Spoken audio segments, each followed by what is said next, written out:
Hello students. मनोविज्ञान विषय के बीए पार्ट सेकंड के स्टूडेंट्स को मैं डॉक्टर मनोरमा त्यागी आपको पेपर सेकंड का चैप्टर पढ़ाऊंगी। और जैसा कि आप लोग जानते हो कि कॉलेज में फिर से एक बार क्लासेस जो हैं वो बंद हो गई हैं और इसलिए ऑनलाइन क्लासेस फिर से शुरू की जा रही हैं। बीए पार्ट सेकंड के स्टूडेंट्स को मैं ये बताना चाहूँगी कि जो आपका पेपर सेकंड है वो सांख्यिकी का पेपर है और उसमें थ्योरी के पेपर मैं पहले करा चुकी हूँ। आप थ्योरी के जो चैप्टर्स हैं वो मैं पहले करा चुकी हूँ और उसमें थ्योरी के चैप्टर्स में जो थ्योरी थी वो मैंने पीडीएफ के माध्यम से आपको इसमें व्हाट्सएप पे शेयर की थी, जिनको आप राजीव गांधी ई कंटेंट नाम से जो फोल्डर है कॉलेज की तरफ से बना हुआ उसमें आप उसको पढ़ सकते हो। अब मैं आपको जो सवाल हैं वो कराऊंगी और इसमें आज जो चैप्टर मैं आपको शुरू करा रही हूँ वो है केंद्रीय प्रवृत्ति की माप। ये सेक्शन ए का तीसरा चैप्टर है। केंद्रीय प्रवृत्ति की माप से मतलब है कि जब प्राप्तांकों को आवृत्ति वितरण में लिखा जाता है, व्यवस्थित किया जाता है, तो उनको समझने के लिए केंद्रीय प्रवृत्ति की माप की गणना की जाती है। केंद्रीय प्रवृत्ति की माप से मतलब है कि जो आंकड़े हैं वो उनकी केंद्र में स्थिति क्या है। तो केंद्रीय प्रवृत्ति को सामान्य भाषा में औसत भी कहा जाता है और औसत या केंद्रीय प्रवृत्ति की माप जो है वो 3 प्रकार की हैं जो हम निकालते हैं: मध्यमान, मीन, मध्यांक, मीडियन और बहुलांक मोड। तो आज मैं आपको बताऊंगी मध्यमान की गणना किस प्रकार से की जाती है।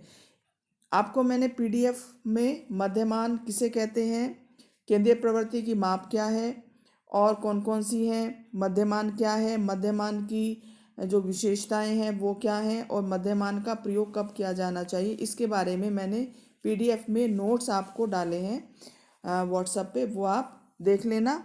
तो मध्यमान की गणना किस प्रकार से की जाएगी इसमें आज हम ये सीखेंगे।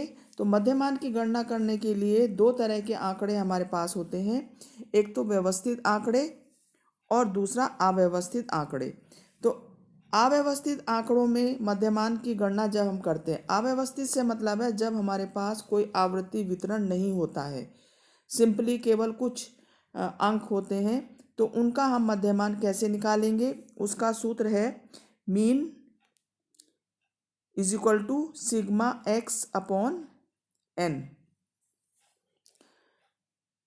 तो मध्यमान जो सिग्मा एक्स का मतलब है यहाँ पे प्राप्तांक और सिग्मा एक्स का मतलब है यहाँ पे प्राप्तांकों का योग।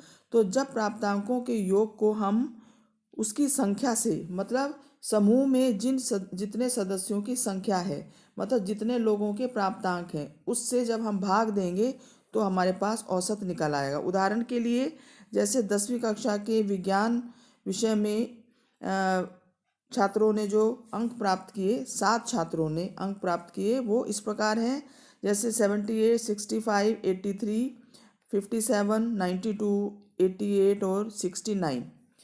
तो अगर हम ये कहें कि इन प्राप्तांकों का मध्यमान ज्ञात करिए तो हम उपरोक्त सूत्र का प्रयोग करते हुए क्या करेंगे, इन सभी को जोड़ लेंगे और जोड़ने के बाद हमारे पास ये सिग्मा एक्स आ जाएगा। जोड़ने के बाद उसको हम n से भाग कर देंगे।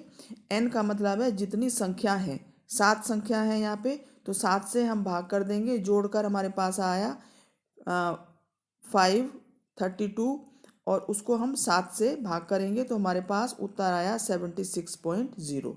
तो ये हमारा मीन आ गया। तो अव्यवस्थित आंकड़ों में बहुत सिंपल तरीका है मीन निकालने का और इसको हम केवल सिग्मा एक्स अपॉन एन के सूत्र से निकाल सकते हैं। सभी प्राप्तांकों को जोड़ लेंगे और जितने अंक हैं उसकी संख्या से भाग कर देंगे तो हमारे पास मीन निकल आएगा। अब बात आती है कि हम किस तरह से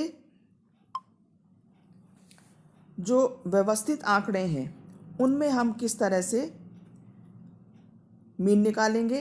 तो व्यवस्थित आंकड़ों में गणना करने के लिए जो है जो सूत्र है वो 2 विधियां हैं इसमें, एक तो संक्षिप्त विधि और दूसरी है दीर्घ विधि। संक्षिप्त विधि में जब हम मीन निकालते हैं तो उसका जो सूत्र है वो है AM plus sigma FD upon N into XI CI sorry CI से मतलब है क्लास इंटरवल या वर्गांतर। तो यहाँ पे AM का मतलब है कल्पित मध्यमान, कि हम एक मध्यमान की कल्पना कर लेते हैं, मतलब मान लेते हैं कि ये मध्यमान है, तो उसको कल्पित मध्यमान कहते हैं, या assumed mean, AM assumed mean या कल्पित मध्यमान। और सूत्र है इसका AM plus sigma FD upon N into I। तो यहाँ पे जो सिग्मा FD है वो है सभी आवृत्तियों तथा विचलनों के गुणनफल का योग, कि जो आवृत्ति वितरण में जो आवृत्तियाँ हैं उनसे प्रत्येक वर्गांतर का हम विचलन ज्ञात करेंगे, और विचलन से जो गुणा करेंगे आवृत्तियों का, वो जो है वो जो योग है उसका वो सिग्मा FD कहलाएगा। इसी प्रकार से N का मतलब यहाँ पर है समूह के सदस्यों की संख्या, अर्थात कितने लोगों के अंक हैं किसी आवृत्ति वितरण में। CI का मतलब वर्गांतर का आकार, कि एक वर्गांतर का आकार क्या है, उसमें मतलब कितना अंतर है संख्याओं में, कि जैसे 75 और 79 ये एक वर्गांतर है, तो इसमें 5 अंकों का अंतर है, 75, 76, 77, 78 और 79। तो इसको हम वर्गांतर का आकार कहते हैं, कि कोई भी वर्गांतर है वो कितना, उसमें अंतर कितने अंकों का है। अब जब हम इस सूत्र के आधार पर बनाते हैं, निकालते हैं मध्यमान, तो उसके कुछ नियम हैं, और नियमों में हम ये कह सकते हैं कि सबसे पहले तो हम कल्पित मध्यमान ज्ञात करते हैं। कल्पित मध्यमान जो है वो मतलब वो अंक होता है जो किसी वर्गांतर के मध्य बिंदु को, कल्पित मध्यमान हम जब मानते हैं तो वो किसी मध्यमान वर्गांतर का मध्य बिंदु होता है, और कल्पित मध्यमान जो है वो अक्सर उसमें मानते हैं, जैसे इस सवाल में आप देख सकते हो, हमने कल्पित मध्यमान जो है वो इस वर्गांतर में माना है, क्योंकि इसकी जो आवृत्ति है वो सबसे ज़्यादा है 10। तो जिस वर्गांतर की आवृत्तियाँ सबसे ज़्यादा होती हैं उस वर्गांतर का जो मध्य बिंदु है, जैसे ये 11 से 13 का वर्गांतर है, तो इसका जो मध्य बिंदु है वो है 11 और 13 को जोड़ दीजिए और 2 से उसको भाग कर दीजिए, इसके जो बीच का जो अंक है मतलब 12 जो है वो हमारा कल्पित मध्यमान होगा। जैसे कि नीचे सूत्र में आपको दिखा रखा है कि कल्पित मध्यमान, और कल्पित मध्यमान मानने के बाद हम क्या करेंगे, इसको जो दूसरा नियम है वो है कि कल्पित मध्यमान के ऊपर तथा नीचे वाले वर्गांतरों के मध्य बिंदु से कल्पित मध्यमान का विचलन ज्ञात करते हैं। और सरल तरीका ये है कि जिस वर्गांतर में कल्पित मध्यमान है उसके सामने 0 लिखकर ऊपर वाले वर्गांतर में +1, +2, +3, +4 या आगे भी और संख्या हो सकती है, तथा नीचे वाले में -2, -1, -2, -3 और -4 लिख लेते हैं। इस सवाल में आप इस चीज़ को समझ सकते हो। जैसे ये एक सवाल दिया है और इसमें जो है कल्पित मध्यमान हमारा क्या है 12 है, क्योंकि वर्गांतर जो 11 से 13 वाला जो वर्गांतर है ये वाला, इसमें आवृत्तियाँ सबसे ज़्यादा हैं जो कि 10 हैं, तो इसलिए हम इसको लेंगे और इसका जो मध्य बिंदु है वो आपका कल्पित मध्यमान हो गया। और इसके बाद हम क्या करेंगे कि D निकालेंगे। D का मतलब है विचलन, कि हर वर्गांतर के मध्य बिंदु से जो कल्पित मध्यमान है वो कितना विचलन कर रहा है या कितना दूर है। तो ये निकालने के लिए सिंपल तरीका ये है कि जो एक लाइन खींच लेंगे इस तरह से, सबसे ज़्यादा जिस वर्गांतर में आवृत्तियाँ हैं और कल्पित मध्यमान जहाँ पर पड़ रहा है, जैसे इस वर्गांतर में कल्पित मध्यमान है तो इसके सामने जो है 0 लिख देंगे, फिर ऊपर की तरफ +1 +2 +3 +4 और नीचे -1 -2 -3, या अगर और अंक होते तो उसके बाद वो अंक आ जाता। तो इस तरह से हम जो है वो विचलन ज्ञात कर लेंगे, जिसको डी या विचलन कहते हैं, डेविएशन।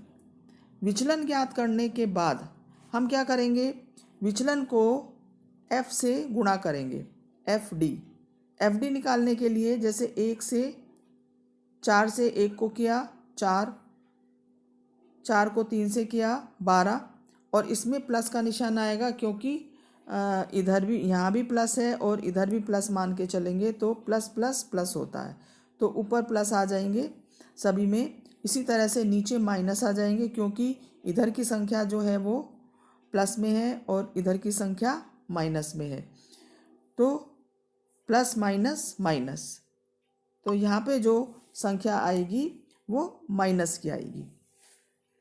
अब इसके बाद क्या करेंगे कि प्लस को एक साथ जोड़ लेंगे और माइनस को एक साथ जोड़ लेंगे। प्लस के आगे 33 और माइनस के आगे 23। 33 में से 23 माइनस करेंगे तो हमारे पास +10 आया। प्लस इसलिए आया क्योंकि प्लस की संख्या इधर ज़्यादा है यहाँ पर, तो +10 जो है वो हमारा सिग्मा FD आ गया। अब सूत्र रख लेंगे, जैसे कि सूत्र मैंने आपको बताया था,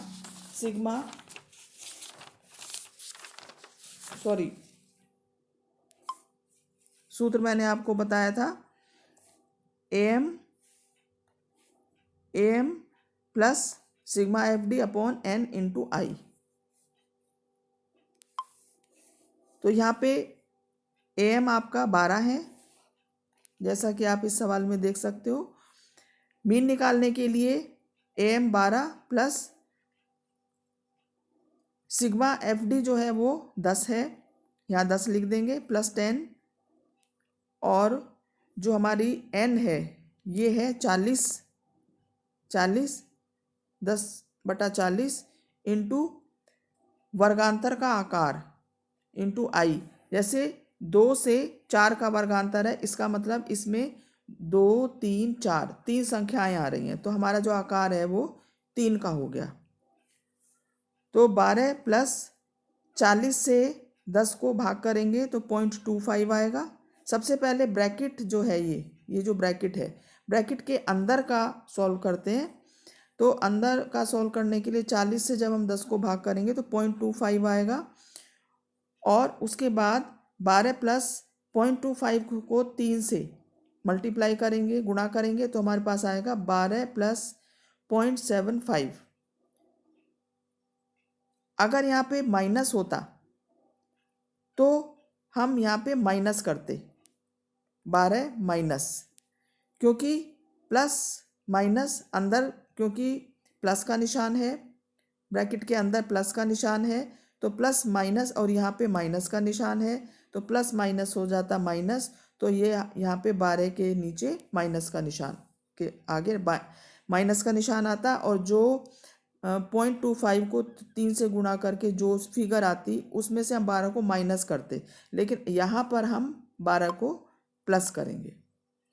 तो 12 में जब 0.75 को हम प्लस करेंगे तो ये हमारा आंसर आ गया 12.75। ये हमारा मीन मध्यमान जो है ये आ गया। अब अगर हम ये चेक करना चाहें कि मध्यमान हमारा सही है या नहीं, तो इसका सिंपल सा तरीका है कि मध्यमान अगर उसी वर्गांतर में पड़ रहा है जिसमें कि हमने कल्पित मध्यमान माना था, तो हमारा आंसर सही है। जैसे 12.75 इसी के अंदर आएगा जो हमने, जहाँ पर हमने कल्पित मध्यमान को माना था।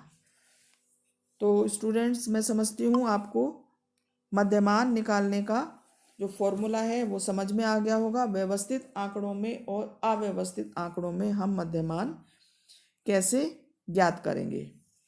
तो कल मैं आपको बताऊंगी मध्यांक किस तरह से निकालेंगे, मीडियन जिसे कहते हैं। और मैं समझती हूँ ये सवाल आपको समझ में आ गया होगा। नेक्स्ट वीडियो में नेक्स्ट टॉपिक के साथ फिर मिलते हैं student. Thank you so much students.